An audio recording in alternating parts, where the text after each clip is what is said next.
J'étais une sorte d'étudiant qui ne venait pas de la brousse, qui habitait non loin, dans un quartier huppé, non loin de l'université. Et donc, même si je ne faisais pas expressément partie des jeunes du parti au pouvoir, mes camarades de gauche me regardaient avec au moins un peu de suspicion, comme une sorte d'infiltré potentiel. À l'inverse, les autres qui étaient dans les partis, qui étaient dans ces positions par conviction ou par intérêt, les autres, je les regardais et je considérais qu'ils avaient encore à me convaincre de tout ce qu'ils disaient. Et ils me prenaient pour un dangereux gauchiste, n'est-ce pas, un dangereux gauchiste. Si bien que, je peux le dire, j'étais déjà dans les années 65, 67, etc., une sorte de produit qui n'était ni de gauche, ni de droite, une sorte de Macron avant la lettre, n'est-ce pas? C'est amusant. Puis bénéficier d'une sorte d'encadrement ou de milieu favorable à la maison. Parce qu'effectivement, je m'appelle Mamadou Racine. Et Mamadou Racine, je suis le filleul du premier capitaine de l'armée française. Par ses origines qui sont des origines lointaines, depuis plus d'un siècle, il y a une sorte de milieu social, de personnes d'en haut et en haut, comme on dirait en Côte d'Ivoire, bon, qui entourent ma famille d'adoption. Ma famille naturelle elle-même est une famille Batili, parce que bon, dans notre région, on était, disons, dans le haut de la société. Et dans ce pays, la chefferie, la royauté se distribuait dans nos familles à tour de rôle, et je faisais partie de ces familles qui avaient prétention à diriger le sort du pays. Depuis quelques jours, la tension montait, il y avait un mouvement de grève à l'université. Un moment, l'université a été fermée, j'ai passé la nuit là, je ne suis pas sorti. Donc je ne suis pas sorti. Et puis le lendemain, je crois que c'était le 29, je me suis retrouvé avec un ami. On était là en train d'inspecter pour regarder ce qui se passait dans le campus. On est allé devant la fac de droit, devant le rectorat, et on voyait là-bas, loin, une espèce de spectacle auquel nous n'étions pas habitués, de gens qui étaient des espèces de robocoques alignés, portant des équipements que j'appellerais des équipements de guerre.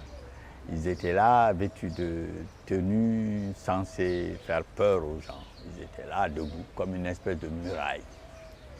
Et puis, on était là, en train de les regarder. Et je me disais, bon, c'est une espèce de manœuvre d'intimidation. Les gens se mettent devant vous pour vous faire peur, Et puis, tout d'un coup, j'ai entendu en avant, foncez. Il y avait quelque chose, une espèce d'ordre de mouvement. Et puis cette espèce de machine s'est ébranlée vers nous. Ah, évidemment, c'était un peu la débandade à l'arrière. J'étais avec cet ami et je crois que c'est à ce moment-là que nous nous sommes séparés. Chacun se sauvant comme il pouvait. J'ai traversé dans un temps qui me paraît court la distance qui me séparait du pavillon B, ce qui était le pavillon B, juste en face du local administratif du centre des œuvres universitaires et le bâtiment qui abritait l'infirmerie. Je suis passé devant le terrain de football, et je suis allé me réfugier dans une chambre du premier étage. Pendant ce temps, les assaillants arrivaient. Ils marchaient inlassablement. Je ne me souviens pas que j'ai opposé une quelconque résistance, ni en lançant des pierres, ni quoi que ce soit. Je me sauvais tout simplement. Et j'avais l'illusion de penser que, m'étant réfugié dans une chambre, ben, je crois que l'orage passerait et puis cette affaire-là serait terminée. Quand ils sont arrivés au niveau du campus, ils ont commencé à accéder au lieu d'habitation. Et quand ils sont arrivés vers les portes des chambres, qui étaient des portes en panneaux isoplanes, bon, ils ont, avec leur crosse, défoncé ces portes, les ont ouvertes, nous ont brutalement entraînés vers la cour, c'est-à-dire en bas, au rez-de-chaussée. Nous ont rassemblés sans ménagement particulier. Quand on nous a demandé de grimper, après une longue attente au soleil, on nous a demandé de grimper sur les camions, eh ben, on était fatigués, il faisait chaud, il n'y avait que des Sénégalais parmi nous, que des étudiants. On nous a transportés, tous là de Ouakam, et on s'est retrouvés dans le camp Archinard, dans des baraquements qui étaient là, et dans chaque baraquement, il y avait, sans que je me souvienne exactement, une trentaine, quarantaine, peut-être qu'il y avait 2 baraquements, qu'il y avait une trentaine, une quarantaine de sujets par baraquement.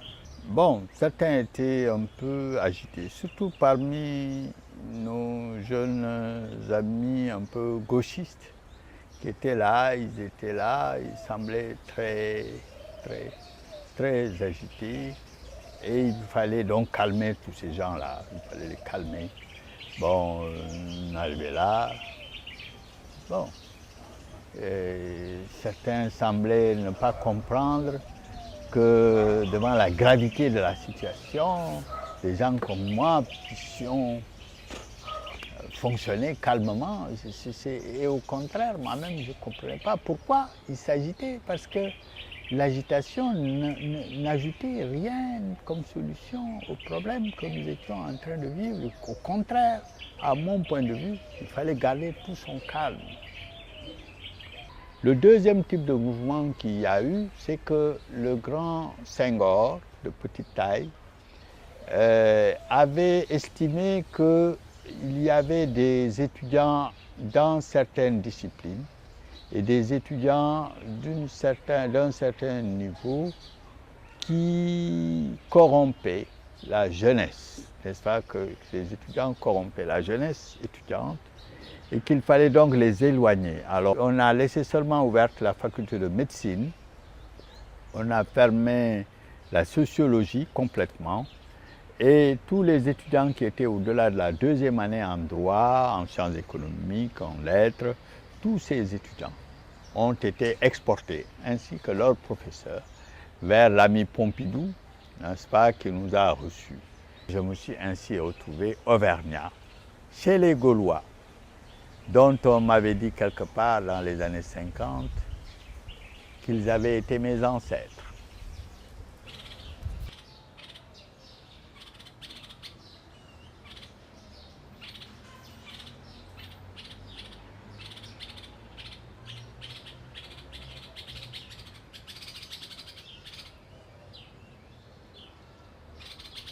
Sauvage, dès qu'ils voient des gens, ils se sauvent, ils vont se cacher.